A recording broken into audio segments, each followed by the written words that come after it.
자, 오늘은 출애굽기 15장 22절부터 27절 말씀을 통해서 감사와 불평 사이란 제목으로 말씀을 전합니다.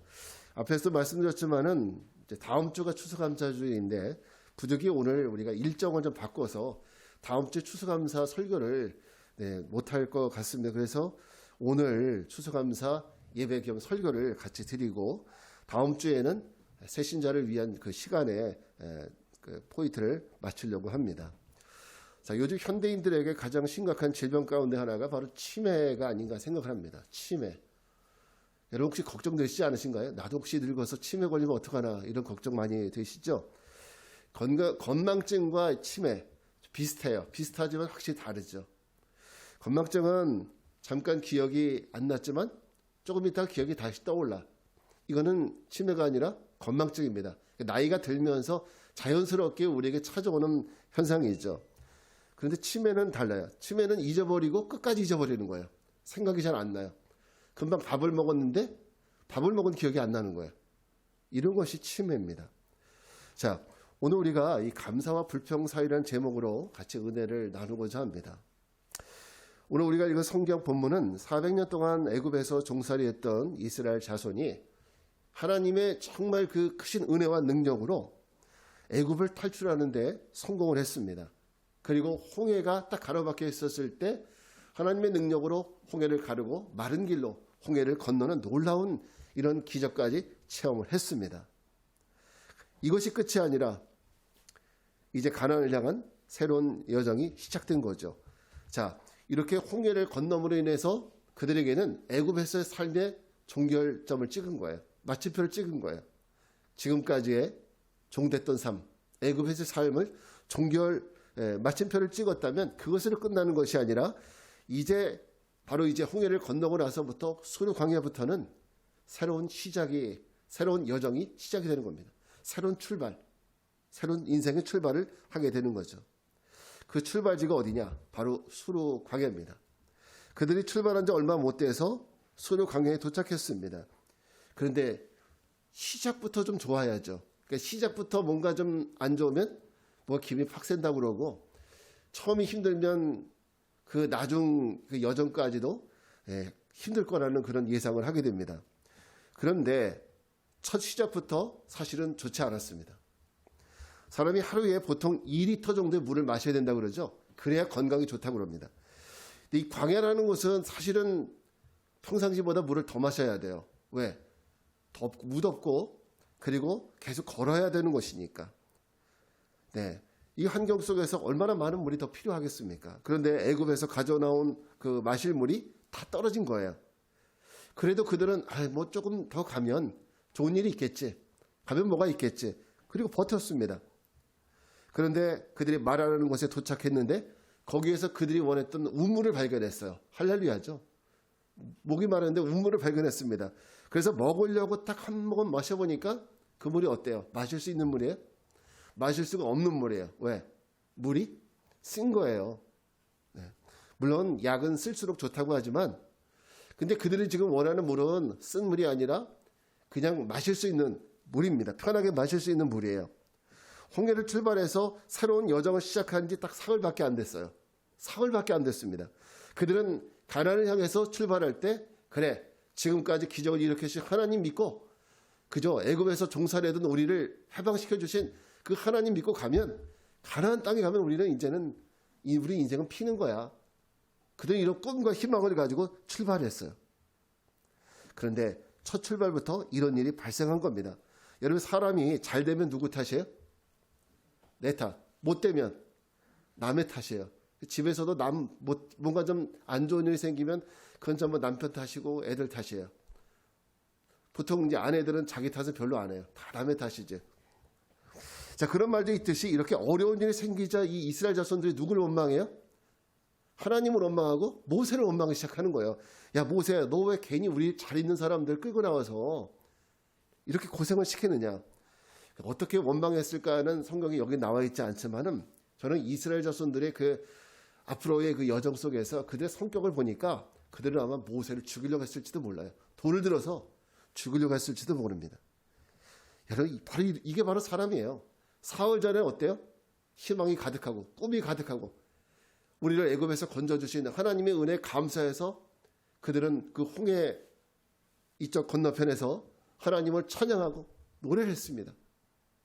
미디암은 소고를 쳤고 나머지 여자들도 같이 참여해서 춤을 추면서 하나님께 감사와 영광을 돌렸습니다. 그게 바로 사흘 전이에요. 1년 전 얘기도 아니고. 그때 그들은 구원의 하나님을 믿고 신뢰했습니다. 이런 하나님이라면 충분히 우리에게 가나안을 주실 수 있다. 이런 하나님이라면 우리를 저 복된 땅으로 인도해서 우리를 행복하게 해줄 수 있을 거라고 생각했습니다. 그런데 사흘 만에 그들의 입술에는 감사, 사흘 전에 있었던 감사는 다 말라비틀어졌어요. 없어졌습니다. 그리고 그들의 입술에는 지금 뭐가 있어요?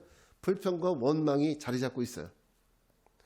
자, 오늘 이런 이스라엘 자손들의 이런 모습을 보면서 오늘 우리의 삶도 사실 오늘 이스라엘 자손들이 보여주는 이런 모습과 별반 다르지 않다는 것을 발견하게 됩니다. 우리는 늘 이런 것 같아요. 우리의 인생이라는 것이, 우리 삶이라는 것이 늘 감사와 불평이라는 이 사이를 걸어가고 있는 것 같아요. 여기서 조금만 좋아지면 하나님 감사 박수치면서 할렐루야 하죠. 근데 지금 있는 현 모습에서 조금만 문제가 생기면 내가 왜 예수를 믿었던가, 내가 왜 교회를 와서 이 모양이 됐는가, 이렇게 불평과 원망이 가득해지는 거예요. 그래서 우리 인생이라는 것은 항상 감사와 불평 사이를 아주 위태위태하게 걸어가고 있습니다. 여러분, 하루의 삶 속에서 감사를 더 많이 하세요? 아니면 불평을 더 많이 하시는 것 같으세요? 대충 다 나오죠. 여러분, 불평을 많이 하는지 감사를 많이 하는지 여러분 스스로는 다 아시잖아요. 내 입술에서 뭘 많이 하는지. 혹시 여러분 감사팔찌라고 들어보셨나요? 언젠가 제가 몇 년 전에 우리 그 전도 행사할 때 감사팔찌 나눠드린 적이 있어요. 연두색, 파란색, 뭐 약간 핑크색 이런 몇 가지 반지가 있었는데 그 감사팔찌가 왜 나왔냐면 우리가 하나님 앞에 감사를 많이 해야 되는데 감사를 잊고 사는 것 같거든요. 그러니까 감사팔찌를 끼고 감사를 한 번 할 때마다 빼서 오른쪽으로 또 감사하면 빼서 왼쪽으로 이런 식으로 바꿔 끼면서 내가 얼마나 감사를 많이 하는지 보는 거예요. 그런데 이것을 또 반대로 적용을 해서 불평팔찌를 그렇게 만들어서 팔찌를 끼고 불평할 때마다 옮기는 거예요. 근데 감사팔찌라고 명명해서 할 때보다 불평팔찌라고 할 때 언제가 더 열심히 옮길까요? 불평팔찌를 했을 때 정신없이 옮기는 거예요. 하루에도 수십 번씩 옮겨요. 감사팔찌라고 생각했을 때는 하루에 몇 번만 움직이면 되는데 우리의 삶에 뭐가 많다는 거예요. 감사가 없고 불평이 가득한 삶이었다는 것을 느끼게 되는 거죠. 다음 주는 추수감사절입니다. 여러분 삶의 한 해를 돌아보면 1월 1일부터 지금까지 돌아보면 어때요? 감사할 일이 더 많았습니까? 아니면 불평과 원망할 일이 더 많았습니까? 네, 저는 이 대답이 거의 대부분의 사람들이 비슷할 거라고 생각해요. 나만 그런 게 아니라 우리 모두에게 대부분 비슷할 거라고 생각합니다. 어떻게? 감사보다는 불평이 더 많아요. 우리 삶에는 힘들고 어려운 일이 더 많아요. 어떤 때는 아침에 눈을 뜨자마자 불평을 시작해서 밤에 잠에 드는 그 순간까지 불평하는 그런 날도 있었을 거예요. 세상의 사람들 중에 여러분 불평이 없는 사람이 어디 있을까요? 그죠?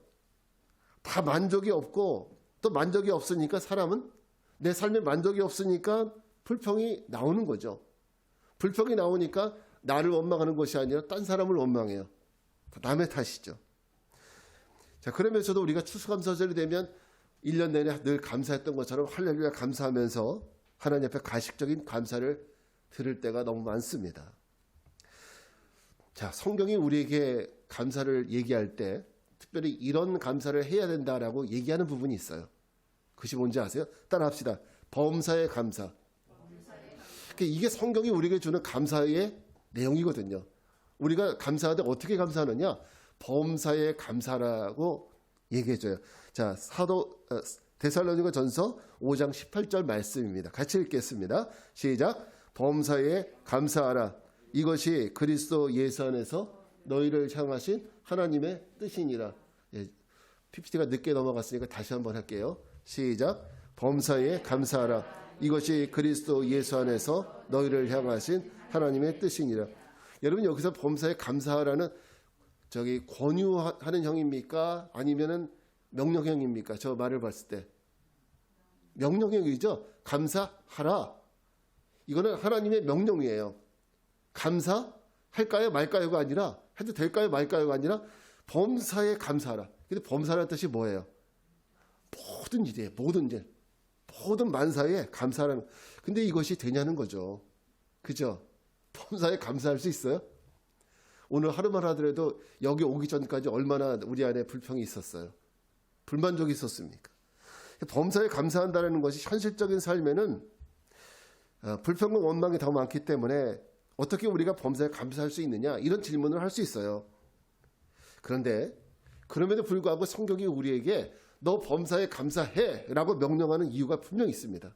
그 이유가 뭔지 아세요? 첫째는 불평은요, 불평이 우리가 구원의 감사를 망각하게 하기 때문입니다. 불평은 우리에게 주셨던 구원, 우리가 누렸던 구원을 잊어버리게 만들어요. 망각하게 만듭니다. 이스라엘은 애굽을 탈출하기 전에 그들의 신분은 뭐였습니까? 주인이었어요? 노예였습니다. 노예. 바로왕이 시키는 대로 혹독한 노동을 해야 됐어요. 하루에 벽돌 이만큼 만들어 꼼짝없이 만들어 됐어요. 짚을 주지 않아도 그 숫자들 그대로 해야 됐습니다. 그러니 얼마나 그 삶이 끔찍한 삶이었겠습니까? 노예의 삶은 즐거운 삶이 아니에요. 그죠? 노예가 무슨 월급이나 두둑히 받고 일하는 것도 아니잖아요.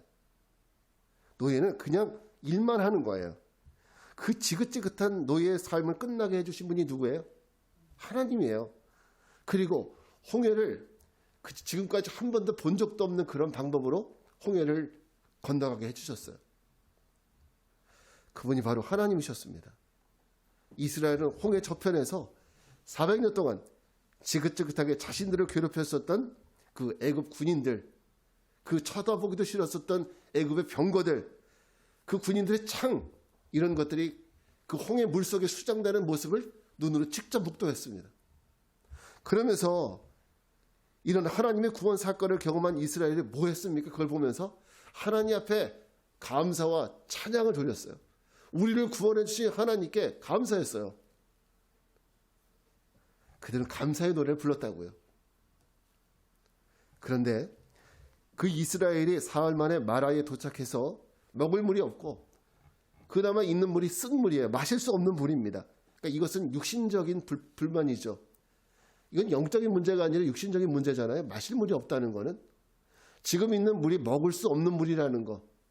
그죠? 이거는 육신적인 문제입니다.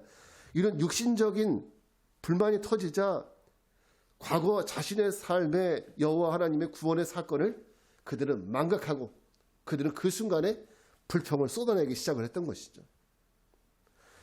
이스라엘 자손들의 이런 모습이 우리하고 비슷해요. 우리가 여러분 불평하는 것은 하나님이 왜 내 기도에 응답 안 하셨나, 이런 불평보다는 어떤 불평이 더 많아요? 하나님 왜 나는 집에 이렇게 조그만 가지고 농도 한 짝 못 들어가요? 이런 거. 왜 하나님 우리 집은 맨날 겨울만 되면 이렇게 추워요? 따뜻한 집 없나요? 우리 집은 너무 손바닥만 해요. 우리 이런 거예요. 우리 불평도. 하나님 우리도 남들처럼 매일 갈비 좀 뜯으면 안 되나요? 남들처럼 좋은 차. 그러니까 우리들이 가지고 있는 불평도 이스라엘 자손들이 가지고 있는 불평과 별반 다르지 않다. 하나님 나에게 왜 은혜 안 주시나, 이런 불평 잘 안 해요. 하나님의 응답을 해주시든 말든 나는 상관없어요. 그냥 교회만 나가면 돼.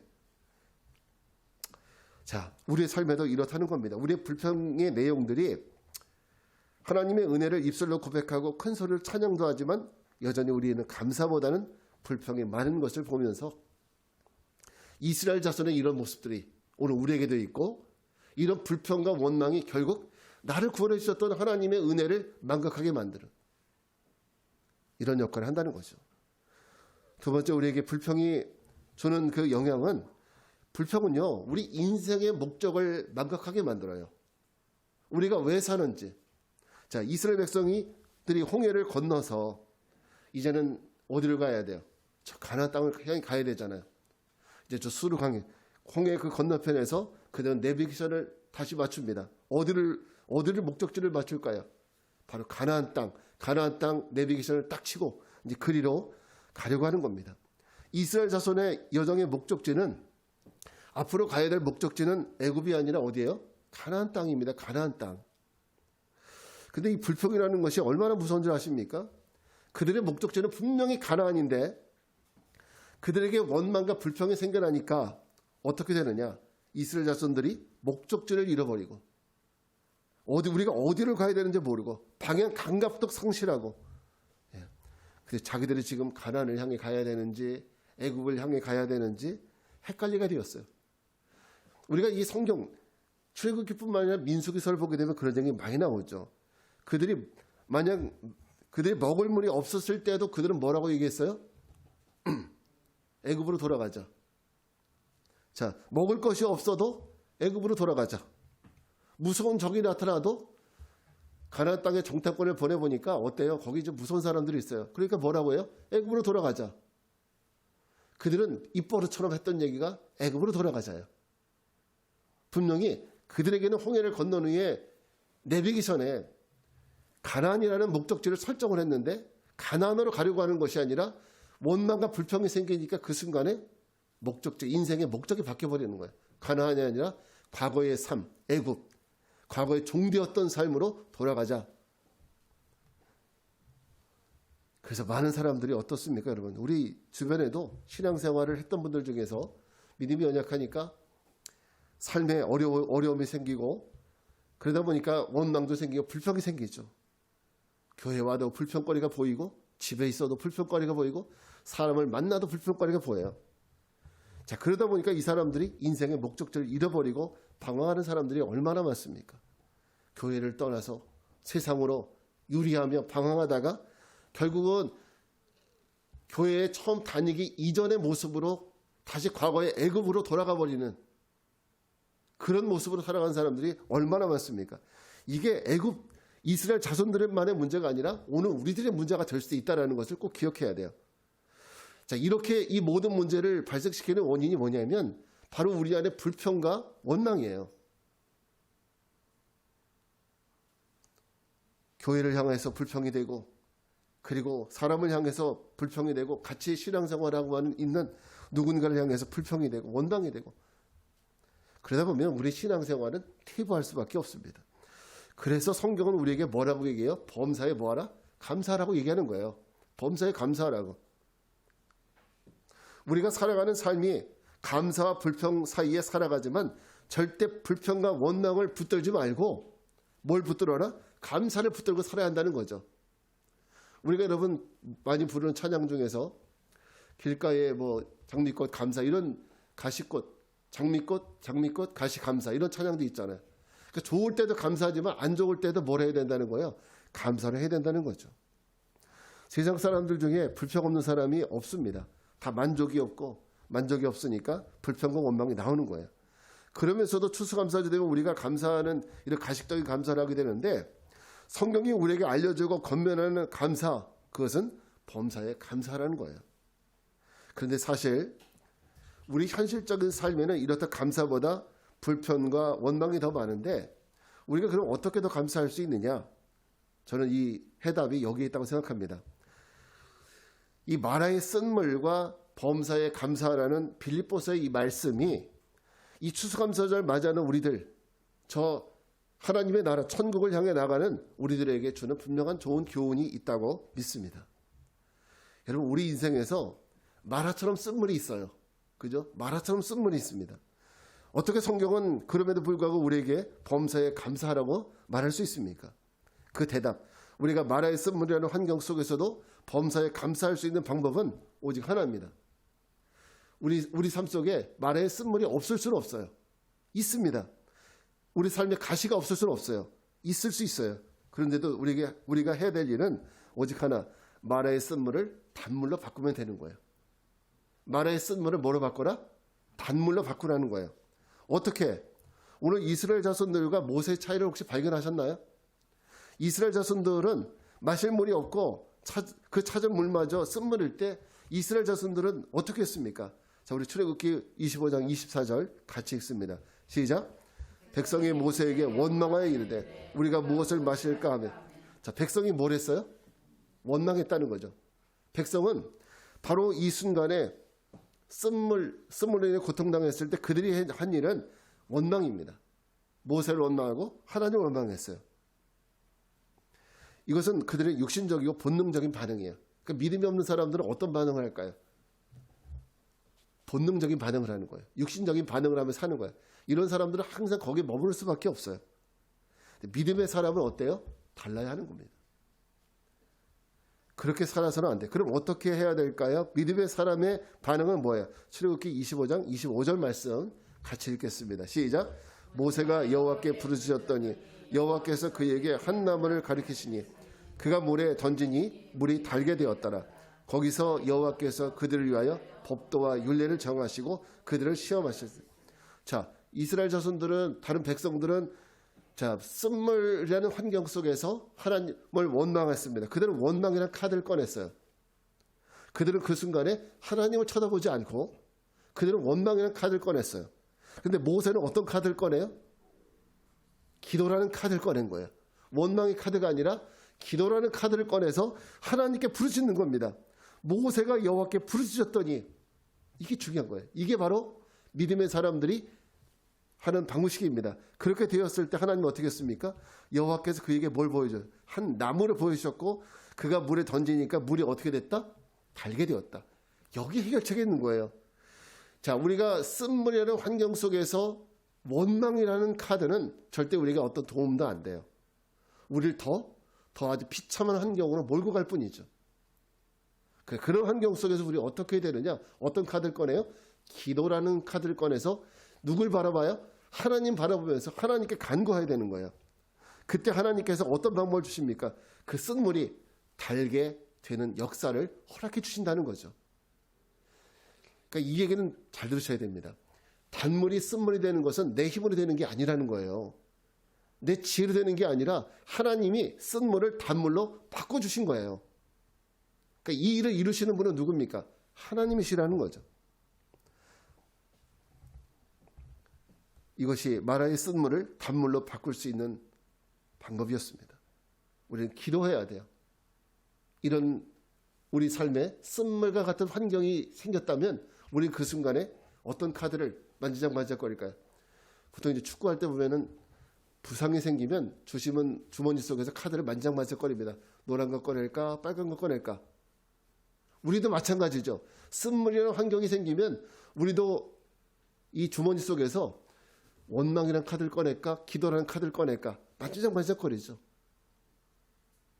바로 여기에 우리의 차이가 있는 거죠. 모세는 다른 사람들이 자신과 하나님을 원망할 때 하나님께 부르짖었습니다. 이것이 바로 쓴물을 단물로 바꾸는 방법인 거예요. 내가 하는 것이 아니라 하나님이 하시는 거니까. 다시 말해 우리 인생의 불평을 감사로 바꿀 수 있는 유일한 방법은 하나님께 기도하는 겁니다. 우리 마태복음 7장 7절부터 8절 오늘 이 이미지를 마음을 담아서 한번 같이 읽어보겠습니다. 시작. 구하라 그리하면 너희에게 주실 것이요 찾으라 그리하면 찾아낼 것이요 문을 두드리라 그러면 너희에게 열릴 것이니 구하는 이마다 받을 것이요 찾는 이가 찾아낼 것이요 두드리는 이에게 열릴 것이니라.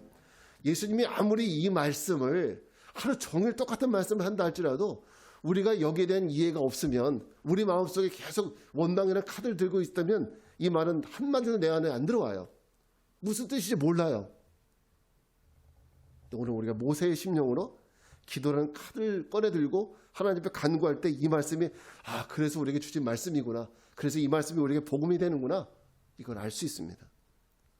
이것이 여러분 그리스도인들이 살아가는 방법인 거예요. 이게 바로 우리 믿는 사람들이 살아가는 방법이에요.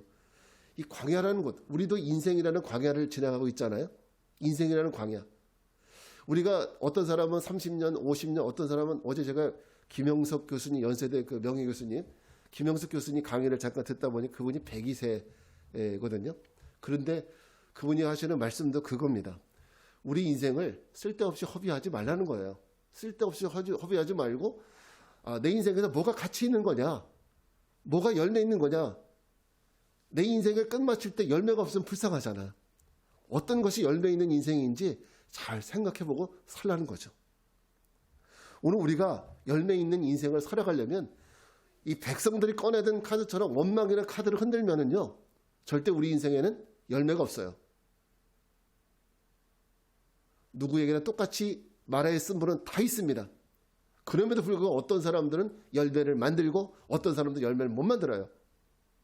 오늘 이 백성 같은 삶은 원망의 카드를 꺼내드는 사람들은 절대 열매가 없습니다. 그러나 기도의 카드를 꺼내서 그 기도의 카드를 통해서 마라의 쓴물을 단물로 바꾸는 사람들만이 여러분 우리 인생의 끝에서 분명한 열매를 얻게 될 줄 믿습니다.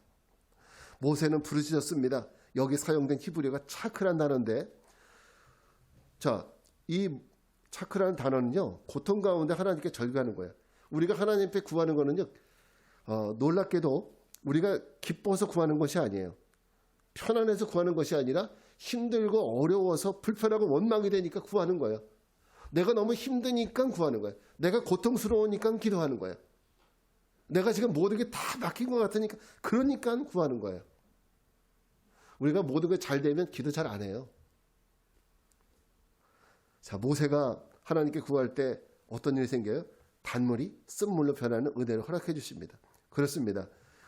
우리가 불평하고 원망한다는 것은 거기는 어떤 의미가 있느냐? 주님, 내가 지금 내 삶이 쓴물입니다. 주님, 지금 내 환경이 쓴물입니다. 이런 뜻 아니겠어요?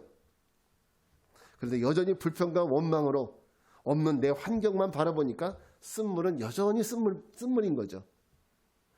없는 내 환경만 바라보니까 여전히 쓴물은 여전히 쓴물이에요. 그래서 그 쓴물이 우리를 괴롭히고 있는 거죠.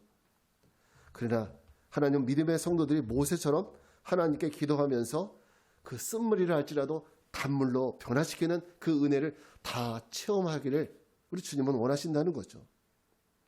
제가 그 설교 앞에서 추수감사절이 다음 주인데 우리가 감사가 더 많은지 불평이 더 많은지 제가 여러분에게 질문을 했잖아요. 가만히 보면 누구나 다, 저를 포함해서 누구나 다 감사보다는 불평이 더 많습니다. 대부분 사람들이. 그러나 오늘 이 말씀을 듣고 나서 생각하게 된 것은 우리가 왜 우리 삶에서 왜 감사보다 불평이 더 많았을까? 그 이유를 알게 되는 거죠. 왜? 우리는 어떤 카드를 꺼냈어요? 계속 불평과 원망이라는 카드를 흔들었거든요. 우리는 내 속에 있는 감사라는 카드를 꺼내지 못했어요. 하나님께 부르지 못했다는 거죠. 하나님께 기도한다는 것은 현재 내 상황을 바라보는 것이 아니라 하나님을 바라보겠다는 결단입니다. 세상이 아니라 하나님을 의지하겠다는 결단입니다. 오직 하나님의 능력만이 불평과 원망의 쓴물을 마라의 단물로 바꾸실 수 있습니다. 그러니까 내 인생의 쓴물의 상황은 우리가 누군가를 원망하고 불평해야 될 상황이 아니라 어떤 상황입니까? 하나님께 부르짖고 기도해야 될 상황이라는 거죠. 그때 하나님은 마라의 쓴물을 단물로 변화시켜 주실 줄 믿습니다. 이렇게 마라의 은혜를 체험한 이스라엘 이 체험을 통해서 하나님은 그들을 저 가나안까지 앞으로 가야 될 긴 여정 속에 바로 이 은혜를 붙들고 이 하나님의 은혜를 가지고 이 여정을 걸어가길 원하시는 거예요. 하나님은 우리 인생도 마찬가지입니다. 날마다 내가 일해서 버는 거 이거 가지고 이 세상 살아가는 것이 아니라 하나님 주시는 은혜 체험하고 그 은혜 붙들고 우리의 이 인생을 살아가길 원하시는 거예요. 그래서 하나님은 이 마라의 은혜를 체험한 사람들에게 뭘 주시느냐? 첫째, 축복의 언약을 주시는 겁니다. 축복의 언약. 26절입니다. 같이 읽을게요. 시작. 이르시되 너희가 너희 하나님 나 여호와의 말을 들어 순종하고 내가 보기에 의를 행하며 내 계명에 귀를 기울이며 내 모든 규례를 지키면 내가 애굽 사람에게 내린 모든 질병 중 하나도 너희에게 내리지 아니하리니 나는 너희를 치료하는 여호와입니다. 이스라엘 백성들은요, 홍해를 건너왔지만 하나님을 잘 몰라요. 아직은 하나님 잘 몰라요. 그런데 마라의 쓴물이 단물로 변하는 이 은혜를 경험하면서 이제 봤지. 이제부터 너희가 이런 내 언약과 규례를 잘 지키면 나는 너희를 이렇게 축복할 거야. 축복의 언약을 주시는 겁니다. 너희가 애굽에서 경험했었던 그 질병 하나도 너희는 경험하지 않을 거야. 이런 말씀을 해주시는 거예요. 이런 축복의 언약을 주시는 거죠. 바로 이 마라의 쓴물을 단물로 변화시킨 경험을 한 사람들, 그 은혜를 체험한 사람들에게 주시는 축복입니다. 그리고 자, 이런 사람들에게 하나님은 어떤 은혜를 주시느냐? 둘째는 엘림의 축복을 허락해 주십니다. 엘림의 축복. 27절 말씀 같이 읽겠습니다. 시작. 그들이 엘림에 이르니 거기에 물샘 열둘과 종려나무 70그루가 있는지라. 거기서 그들이 그 물 곁에 장막을 치니라.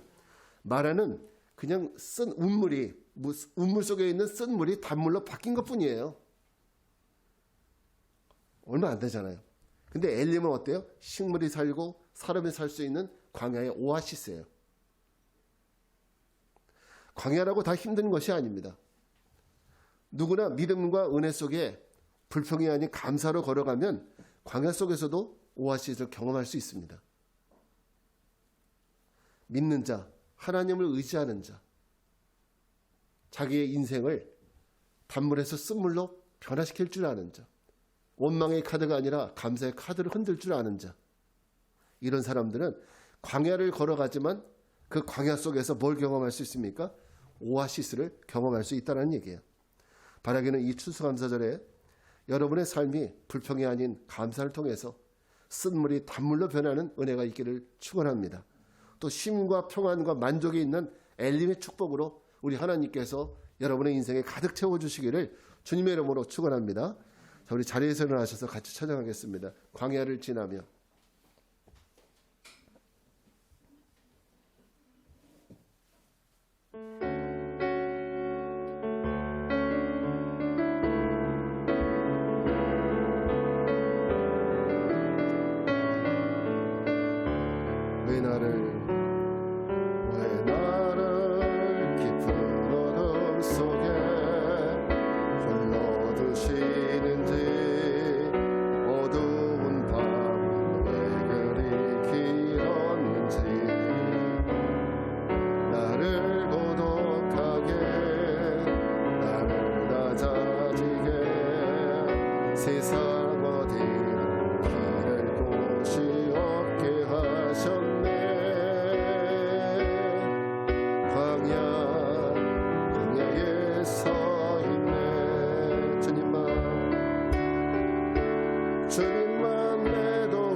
그렇습니다. 우리 삶에 하나님이 허락하신 모든 환경이 육신적으로는 만족할 수 없습니다. 다 만족할 수는 없습니다. 때로는 마라의 쓴물 같은 사건들이 우리의 삶에는 정말 너무나도 많습니다. 얼마나 우리를 괴롭히고 우리를 힘들게 합니까?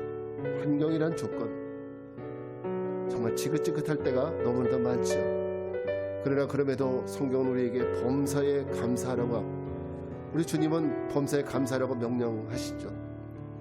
또 우리가 바라봐야 될 대상이 오늘 우리의 쓴물의 환경이 아니라 모세처럼 하나님을 바라봐야 한다는 것을 깨닫습니다.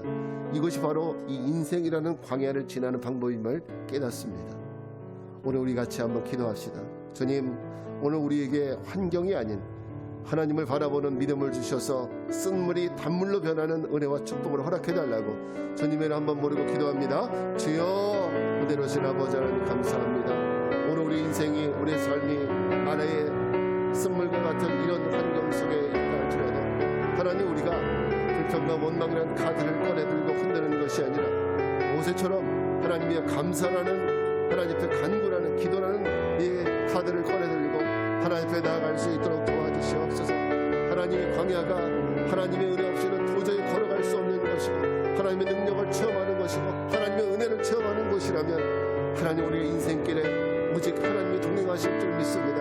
낮에는 구름기둥으로, 밤에는 불기둥으로 인도하신 이 하나님의 은혜가 오늘 우리 가운데 있게 도와주시옵소서. 쓴물을 단물로 바꿔주신 그 은혜가 아버지 하나님, 하나님 매일같이 하늘에서 만나의 주러기를 내리셨던 그 은혜, 아버지 반석을 열어서 상수를 열었었던 그 은혜, 하나님 우리에게 허락하여 주시어서 우리가 살아가는 이 인생 동안 오직 하나님만 바라보고 하나님만 의지하며 걸어가는 우리의 삶이 될 수 있도록 도와주시옵소서. 하나님 감사합니다. 걸어가신 주님, 오늘 우리의 삶에 먹을 수도 없고 마실 수도 없는 쓴 환경이 너무 많습니다. 거부하고 싶고 불평하고 원망하고 싶은 환경이 너무 많습니다. 그러나 오늘 말씀을 마음에 새기면서 불평을 감사로 바꾸는 지혜가 우리 기도에 있음을 깨닫습니다. 주님, 기도하게 하시고 주님을 신뢰하게 하옵소서. 그래서 광야 같은 우리의 삶을 오아시스와 같은 은혜로 축복해 주옵소서.